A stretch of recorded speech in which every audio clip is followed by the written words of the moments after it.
Hello, everybody. We're back again with Jimmy Jobe. I'm Fernando Labastida, your co-host, and Jimmy Jobe, CEO, co-founder of Verge Technologies, the cloud convergence platform. And Jimmy, I think we were talking offline about something that's interesting about your background. And so I was wondering if you could, share it here for the audience about your background. Thank you. Wow. I don't know if that would be interesting to anyone, but I'd be glad to share it. So I grew up down south of Pecos, Texas, a little town called Balmorhea. It was by Saragossa and Verhalen and several other little hot spots that are down there, but just north of Big Bend National Park, down in that All the area. way in West Texas. Yep. And so I grew up, it grew up hot. It's in the middle of the Chihuahuan Desert. It just happens to be on the U.S. side of the Chihuahuan Desert, right? Right. But nonetheless, lots of hot days. Several I remember being in the 120 range, 120 or over. Oh my gosh. And so we were uh, uh, small beginnings. We were kind of sharecroppers to start with. Hmm.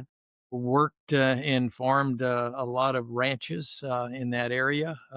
I grew up probably in my early elementary school years. My dad worked for three brothers, and the three brothers together had over 100 sections of land, right? Wow. And so and we would go on what I would call like mini cattle drives, right? Where Mhm.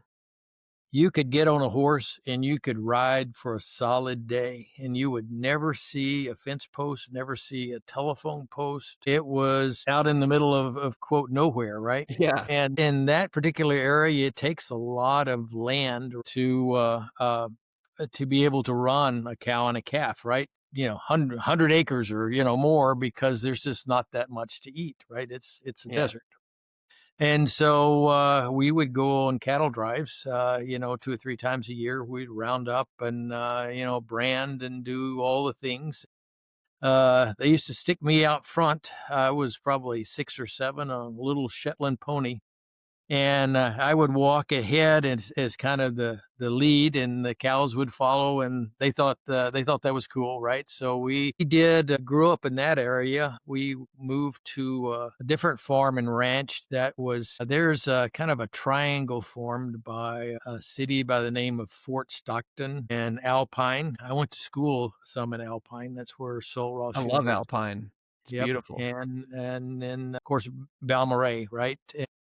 Right in the middle of all of that is a farming as a ranch that we were on, and we farmed and helped ranch that land.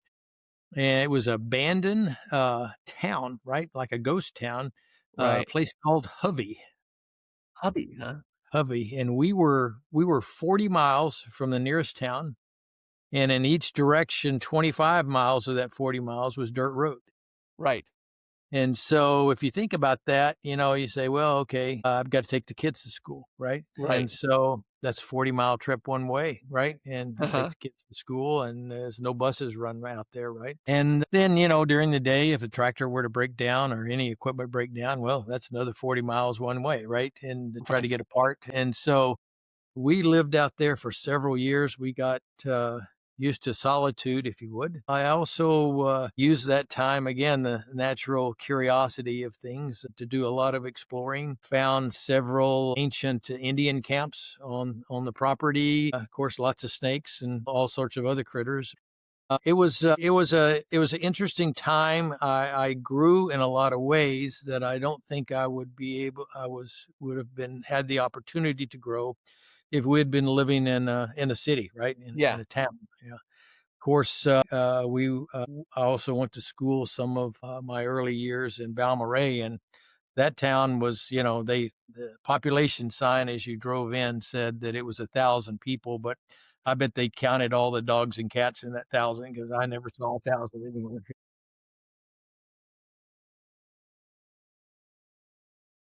So how do you think that shaped you that time? Like in what specific way did that time living out there shape you? Well, it really shaped my self-reliance because there was no one else, right? It was us and our family and what we could do, right? It also shaped, the tightness of the family around, there was lots of risk and dangers. I mean, somebody gets hurt out there, it's a long ways to get them to town, right? There, like I say, you always were on the guard for down there they had, of course, mountain lions. They had Yeah. all sorts of predators that would love to have small kids, right? Yeah. So uh, we really were, got self reliance around that. We got to where we watched out for each other. If something broke, it's like, well, how can we fix that?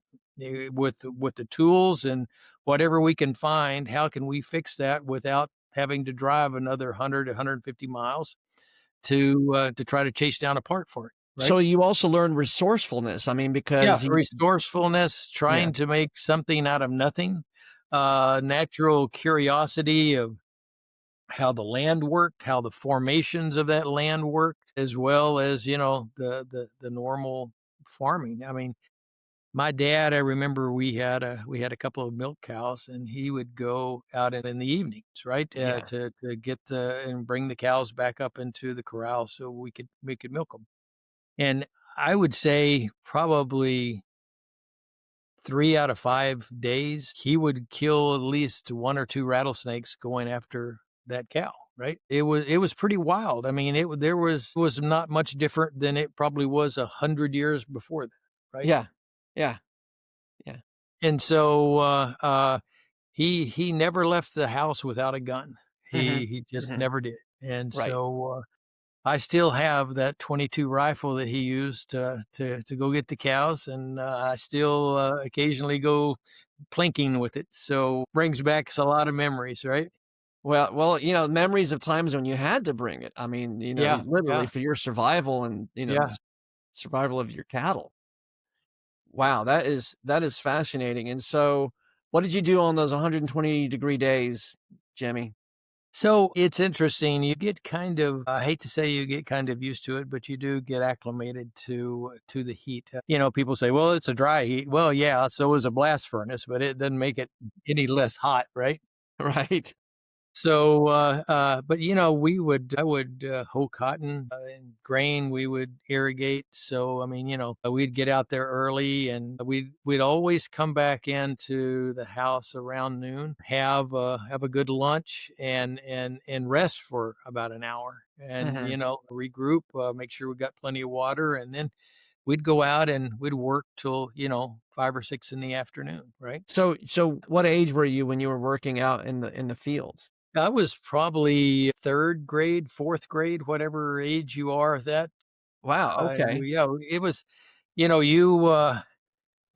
you were walking and could do things, well, they put you to work, right? And Right. so, hired labor was hard to get. Of course, it was remote, Mhm. and we did get some, right? Yeah. But primarily, again, if you want it done, well, get out and do it, right? You had to go out and do it. Wow. So, was this during the summer holidays for you when you were a kid, or Yeah, it was mainly because, during the school year, it was, real early up, to get to either Balmorhea or Alpine for school. It was, time we got home, it was time for lessons and supper, and everybody was tired, right? So, yeah, the weekends and then all during the summer, pulling weeds, hoeing cotton, doing all the things that you do in order to keep a farm up, right?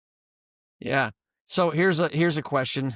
Was Marfa as hip and cool back then as it is now? No, no, not near, not near. It's interesting. My grandparents lived on the highway in between Pecos and Balmorhea, and so did two of my uncles. Right? In the mid to late '50s, that was kind of one of the last areas that people really tried to farm. At that time, there was a lot of water, right? And so people drilled water. And I mean, if you could get water into that dry soil, it'd grow anything. I mean, it would. It was fertile. You just had to have water, right? Yeah.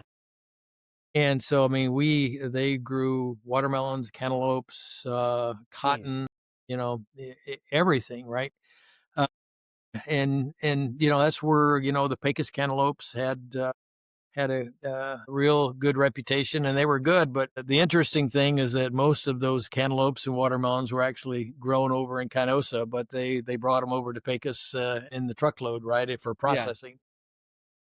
Yeah. So my grandmother we would probably, when I was staying with some with her during the summer. Of course, both of my parents were working really hard when we were small, but we would load up the back of her pickup with watermelons and take those into Pecos to sell, right? And Right. I remember it was 4 cents a pound before the 4th of July, and after the 4th of July, it was 2 cents a pound because there was. My goodness. But she would sell watermelons out of the back of her pickup for extra money, right? Yeah. Yeah. And then last question. So your father was a sharecropper. So that means he literally had to rent the land from these two Yeah, brothers. so, they we paid the landowner, 25%, whatever we got out, right? That was kind of the going rate, right, at that point. And then, they of course, we brought in extra money because not only did we farm, but most of these farms were part of large ranches, right? Hmm. So my dad helped farm, and kind of a foreman, leader on the ranch as well Yeah. as that, right? So there was their additional income there. We of course always had our own garden. We always harvested our own beef and uh, That's amazing. chickens and everything. So I mean, we had what we had, but we had it because we went out and we did it, right? And we put the food away. We got ready, we prepared, or else we wouldn't have had it, right? Yeah. I mean, this is so fascinating. You and your family were the rugged frontiers people that we hear about a lot. You were living it, and it was not a glamorous life, but it It was, was not. you learned a lot of good lessons, some great life lessons. And it's kind of part of American folklore, but this is the real deal. Yeah, it was that, you remember a lot of days when you were riding in that pickup didn't have air conditioning at that time, right? Uh, and you remember just being hot and dusty, and you remember the good things like going into that farm store and getting an RC Coke, put some peanuts in it, and having a nice cold cola in the middle of that afternoon. And, it kind of made up for it, right? Oh, wow. Okay, memories. Well, Jimmy, thank you so much for sharing this. And, very, very impressed by this background. And I'm sure you think, it's nothing. But, you're a founder of a groundbreaking company, and you're kind of repeating the same, same things. You're kind of creating something from nothing. You're being resourceful. You're fighting against, these large competitors and companies that are out there, and it's very admirable. So I guess we'll see you in the next episode of the next podcast. All right. Thank you much. Thank you, Fernando. Have a good day. Bye bye. Bye bye.